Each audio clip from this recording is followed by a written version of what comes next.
Welcome to my very first DIY video and stay with me to see how I struggled to make this possible. Welcome to my DIY balcony. Come have a look. So this is what I got from the previous tenant. Basically, I inherited this typical cheap shane table, similar to the ones I'm demonstrating on the left, from the previous tenant. But that's how it ended up looking. So I had absolutely no fear taking it on as my first DIY project because, well, it couldn't get any worse. I envisioned the image of the result in my mind, but I had absolutely no idea how to get there. Obviously, I just described the idea to an LLM and let it generate the most probable name for it.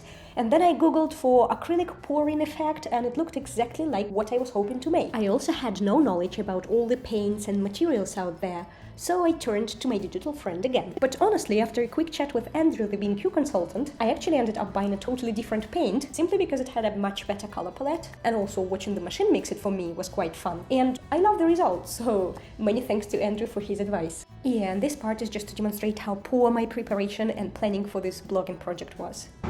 I think it works. To prevent any consequences of this free and somewhat chaotic art, I covered the balcony with newspapers strategically been bringing home from the London Tube and buses over the last month. And the next step was to remove the old worn-off top layer. And yes, I had never used a sander before.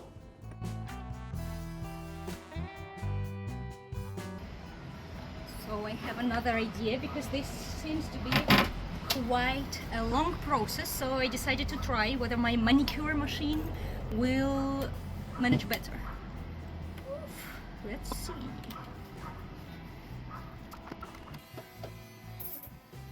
It's much faster. Trying out the manicure machine was quite fun, but it stopped working after about a minute because of overheating. So I continued the previous terrible sanding routine for another hour, and my learnings: get the coarsest paper possible.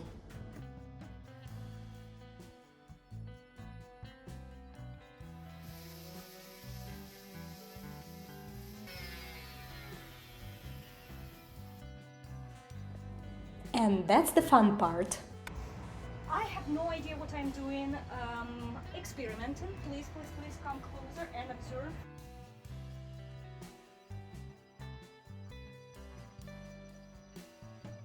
Too hot. That's good. I just let the paint flow, and I loved how free and chaotic and unrestricted I could be in my creation process. There was no mistake possible.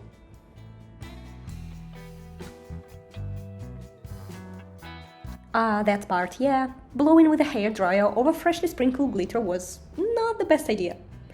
So don't do it unless your purpose is to have your balcony as shiny as mine got.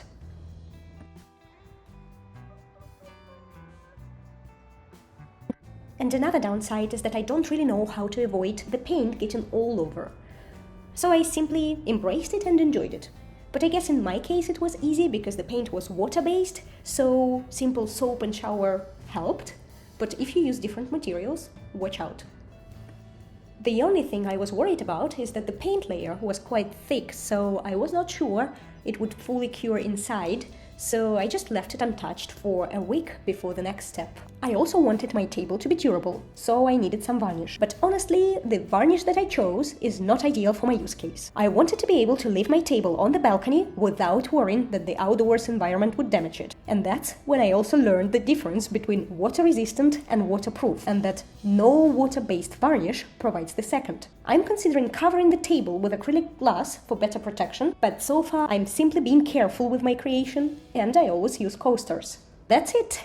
The process was fun, and I absolutely love the result. And I want to say many thanks to everyone who encouraged me, and a special thanks to the camera person.